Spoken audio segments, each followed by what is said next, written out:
All right. Welcome back to another episode of Ask a Clutter Boss, the internet's best weekly decluttering advice show. I am Jess Marcy. I am your host, your clutter boss today, and I have three great questions to share with you. If you're joining us live, please say hello in the comments. And if you're watching on replay, give us a hashtag replay.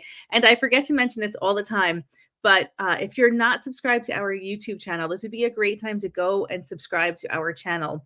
That you'll see notifications about when we go live. You'll help us in our small business. So if you're not subscribed, please go ahead and make sure to subscribe. If you have questions that you would like answered, please go ahead and pop them into the comments. Good morning, Kesey. Good morning, Denise. And without further ado, let me dive into some questions that we have gathered from our form where you can submit questions and from our It's All Clutter Facebook group. Let's see. Number one, how do I find a helper coach in the area at a reasonable cost to help with downsizing for a possible move? I am a very senior woman and I need motivation. Okay, so the best place to find a coach to help you in person is really to start by asking your local friends and community. I think this is one of the best uses of our Facebook feed is to ask people who live around us, where do you have a coach do you have a professional organizer that you would recommend? You can also go on like those next door apps. And just, a good place to get recommendations. Even I think there might be a local Craigslist listings. When you actually go to hire somebody, I would highly recommend that you meet with them in person first. You show them your house and you ask them what their process is. Do they force you to let go of things? Do they make you feel guilty if you want to hang on to things? Like, how do they motivate you? There's a lot of different ways to motivate other people. And if you can get a good sense of how they work to support you during this process, it's really helpful. And it's a good indicator if you should or should not hire them. Remember, you are paying for a service. You really should be interviewing the consultant, the coach, the professional organizer. Don't just assume that they know what they're doing. There's no true credentialing body for professional organizers. So ask for references, make calls, do your homework to make sure that you're getting the right person. It's also really helpful if you specifically know what you need help with. So if you are downsizing for a possible move, do you need help making decisions? Do you need help physically moving stuff? What do you exactly specifically need help with? And is that part of the service that they offer? A lot of professional organizers help you with decision making, but they don't take your stuff. Do they have resources and contacts in your community that can come and help get your stuff out of there? Would they take your stuff for an additional fee? All of these things are great questions to ask. So I would just start by getting recommendations from local friends. Word of mouth is by far the best place to start with looking to hire a local professional organizer. Good morning, Tara and Trish and Sandra and Jana. Jana, good morning. Good morning. Okay, let's see here. Question number 2. I have completely emptied my 2-car garage, which, by the way, that is awesome and a huge win. So way to go. I love to sew. How do I organize my space?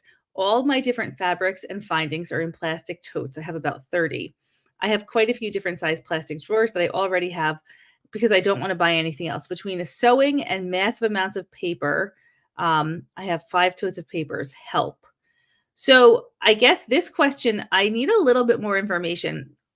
You're making a craft room. You're turning your garage into a craft room space. Is that what I don't think that you're on this call, but let's just assume that is what you want to do. If you have the space completely empty, I think it makes sense to move everything that's going to live in that space into that space and organize it with what you have. See if you can make it work right now. Use the space. See what you need, see what you're lacking, see if you have too many materials.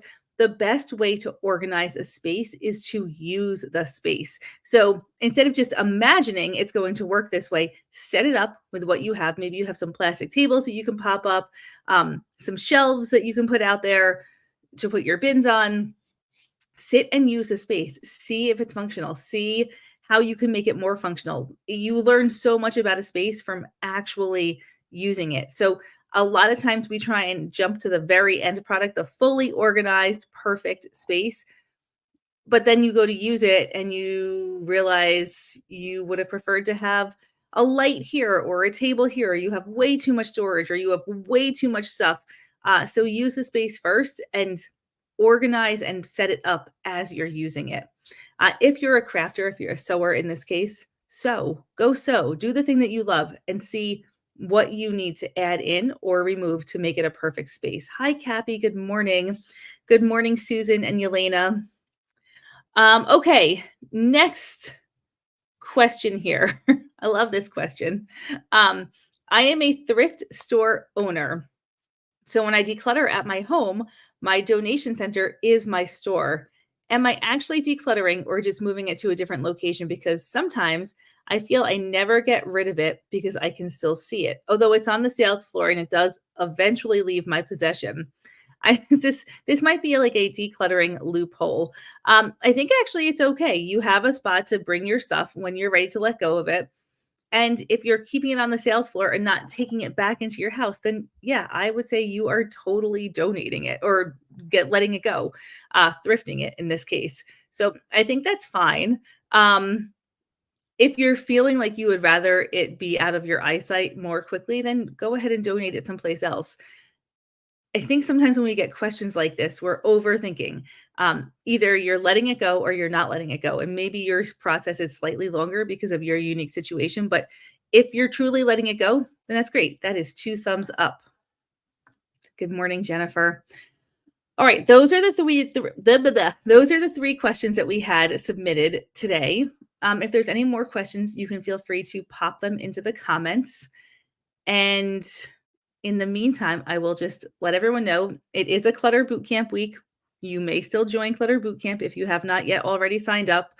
We had an excellent first day, amazing discussion, really thinking about, is it my fault that I have clutter? Like, can I let go of these thoughts that are holding me back and start to move forward? Great discussion, great lesson. We have 4 more excellent lessons and opportunities for discussion and action and motivation. So if you are needing motivation, like the person who was looking to downsize, Clutter Bootcamp might be a good place to start. Even if you're planning on hiring somebody in person, get the basics, get the momentum, get the motivation, and see if you actually need to spend the money on hiring an in-person person to come and help you. All right, I don't see any questions coming in. If I miss your question, I will circle back to it next week, same time, same place. This is a quick Ask the Clutter Boss, but I hope it was impactful. And remember, you deserve a home that you love. You deserve a home that you love. Make sure that you are valuing yourself and your sanity at a higher amount than you are valuing the stuff that is holding you back. You're more important than your stuff. Sending you lots of love. Go crush it. Hope to see you in boot camp. Bye for now.